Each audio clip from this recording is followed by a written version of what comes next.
तो कैसे हैं सब लोग? आई गेस सब ठीक होंगे। तो आज हम लोग का लेक्चर नंबर 23 है। ठीक है, तो स्टार्ट करते हैं। प्रीवियसली मैंने तुम्हें बता दिया था डेटा फ्रेम से लास्ट टॉपिक जो था। इस बार हम लोग कर रहे हैं मॉडलिंग। मॉडलिंग में स्प्लिटिंग ऑफ डाटा मैंने बताया था पिछले लेक्चर में। अब वो जो 3 पार्ट में डिवाइड किया था मैंने, उसको अपन देख रहे हैं। ठीक है, पहला था चूजिंग अ मॉडल। ठीक है, अब मॉडल को पहले देखो कौन सा मॉडल तुम्हें लगेगा। जैसे प्रॉब्लम के ऊपर डिपेंड करता है कि किस टाइप का मॉडल तुम्हें लेना है। ठीक है, हर प्रॉब्लम में एक टाइप का ही मॉडल नहीं लगेगा। चीज को अपने दिमाग पे लगा लो। डिफरेंट टाइप्स ऑफ मॉडल होते हैं जो कि डिफरेंट टाइप्स ऑफ प्रॉब्लम में जाते हैं। जैसा तुम्हारा प्रॉब्लम वैसा तुम्हारा मॉडल। जैसे प्रॉब्लम वन है तो उसमें एक मॉडल, प्रॉब्लम वन है उसमें एक मॉडल वन लग रहा है, प्रॉब्लम टू उसमें मॉडल टू लग रहा है। डिपेंड करता है कि तुम्हारा प्रॉब्लम कैसा है। ठीक है, आगे जब हम इसमें प्रोजेक्ट में अप्लाई करेंगे तब तुम्हें ज़्यादा इस चीज़ पे क्लैरिटी आएगी कि सर इस प्रॉब्लम स्टेटमेंट में ये यही क्यों लग रहा है। जब तुम उसको करते जाओगे तो तुम्हें और अच्छे से समझ में आएगा।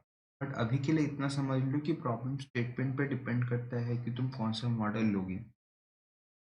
तो सर कैसे पता चलेगा कि किस टाइप के डाटा के लिए किस टाइप का मॉडल चाहिए? तो यहाँ पे मैं थोड़ा सा जनरलाइज करने की कोशिश किया हूँ।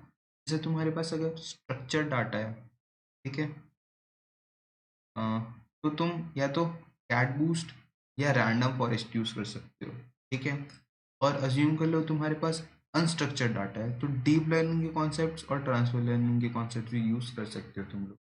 तो ये तुम्हारा एक बेसिक आइडिया मैंने दे दिया कि क्या यूज कर सकते हो। ठीक है, इसको अपन थोड़ा शॉर्ट ही रखेंगे लेक्चर को, इतना बड़ा टॉपिक है नहीं है। Training a model. Training a model, अब देखो तुम लोगों ने चूज तो कर लिया मॉडल को। अब मॉडल को ट्रेन करना एक दूसरा टास्क है, इसी के अंदर आता है। तो जब अपन ट्रेन बोलते हैं मॉडल को करना, तो तुम क्या समझते हो उसका मतलब? 1 मिनट वीडियो को पॉज करके खुद सोचो। मैं अभी तक तुम्हें एकदम क्लियरली बता चुका हूँ मॉडल को ट्रेन करने का मतलब क्या होता है। 1 मिनट पॉज करके खुद सोचो, उसके बाद वीडियो को आगे बढ़ाना और देखना तुम्हारा आंसर मेरे आंसर से मैच होता है कि नहीं।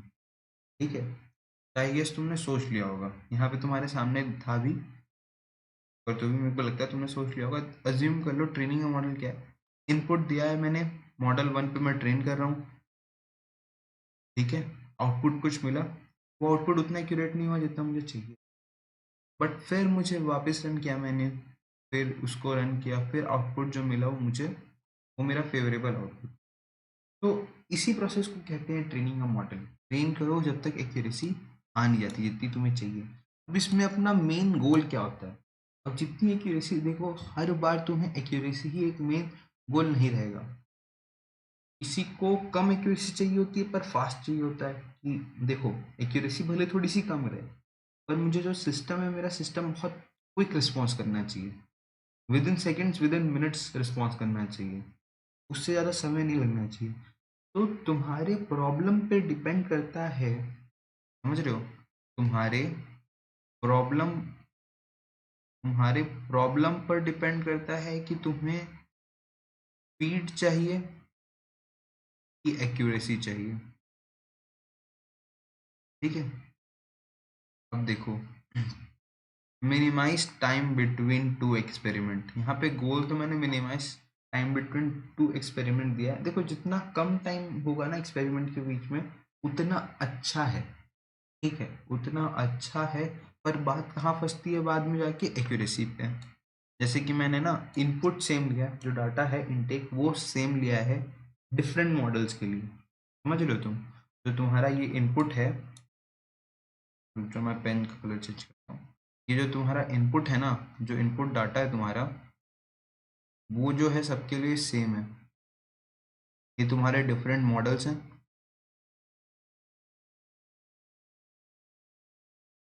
डिफरेंट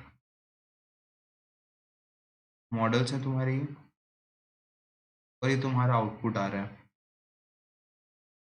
इनपुट मैंने टोटल 3 एक्सपेरिमेंट किए हैं।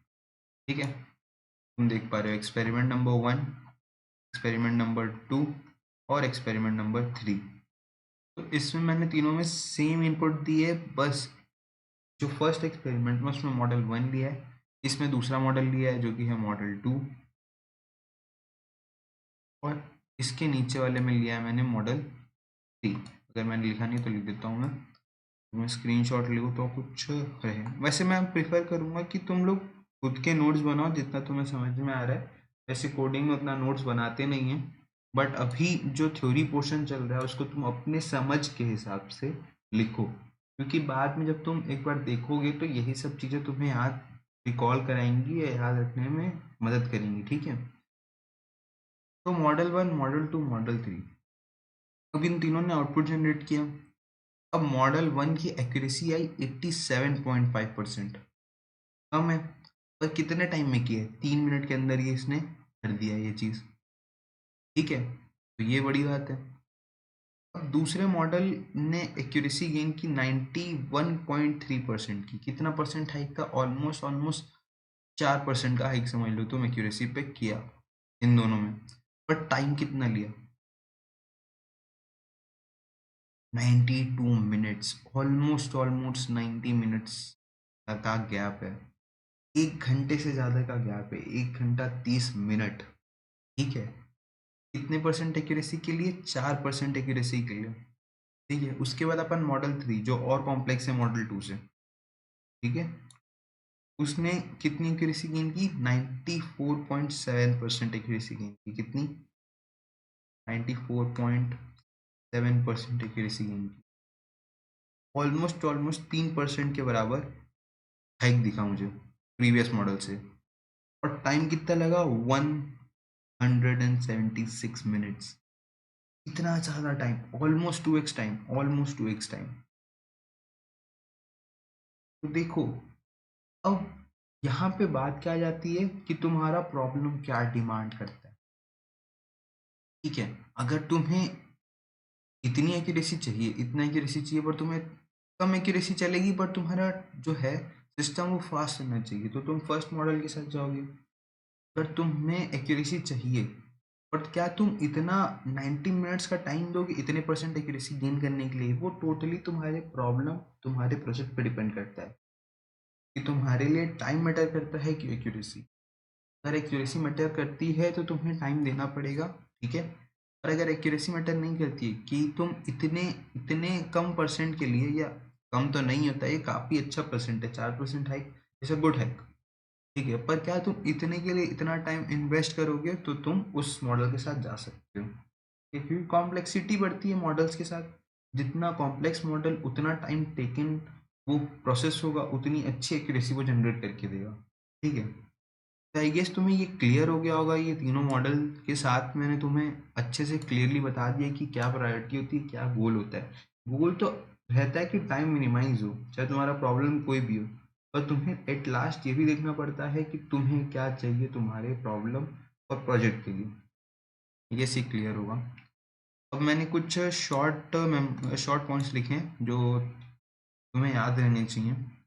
देखो, पॉइंट 1 है, some model works better than other on different problems. अभी तक ये तो समझ में आ गया हो कि हर मॉडल हर प्रॉब्लम पर अच्छा वर्क करे ये ज़रूरी नहीं है। अगर मैं अज्यूम कर लो, अगर मैं दो प्रॉब्लम लेता हूँ, प्रॉब्लम 1 और यहाँ पे है प्रॉब्लम 2, मैं इसमें बहुत बहुत ना तगड़ा मॉडल रन कर रहा हूँ। मॉडल जैसे जो जिसकी सबसे हाई एक्यूरेसी थी ना मॉडल की, जिसमें सबसे ज़्यादा टाइम लगा था, मॉडल 3, उसमें रन कर रहा हूँ मैं। ठीक है, और इसमें रन कर रहा हूँ मॉडल 1। ठीक है, अब ये इधर कितनी एक्यूरेसी, अच्छी एक्यूरेसी जनरेट करनी चाहिए, पर ये कर रहा है 87% एक्यूरेसी। ठीक है, और मॉडल 1, ये सेम प्रॉब्लम ले लेते हैं, दो डिफरेंट प्रॉब्लम लेते हैं, सेम प्रॉब्लम पे डिस्कस करते हैं। यही सेम प्रॉब्लम है और मॉडल 1 रन किया और ये दे रहा है 94% एक्यूरेसी। तो देखो, प्रॉब्लम दोनों सेम थे, मॉडल अलग अलग थे, पर क्या पता जो ये मॉडल है वो इस प्रॉब्लम के लिए एकदम वेल सूटेड हो, तो अच्छा रन करे। तो ये बात याद रखना कि some models work better than other on different problems. ठीक है, दूसरे मॉडल से कुछ मॉडल्स अच्छा काम कर जाते हैं, प्रॉब्लम के ऊपर ही डिपेंड होता है। पहला पॉइंट। दूसरा, don't be afraid to try things. देखो, जब तक तुम ट्राई नहीं करोगे, डिफरेंट मॉडल्स पे रन करके नहीं देखोगे, तब तक तुम्हें पता नहीं चलेगा कि कौन से मॉडल पे कितनी % एक्यूरेसी आ रही है, कितना टाइम लग रहा है। तो तुम कभी भी अपना प्रोजेक्ट या मॉडल बनाते हो तो तुम्हें ट्राई करना चाहिए, डरना नहीं चाहिए।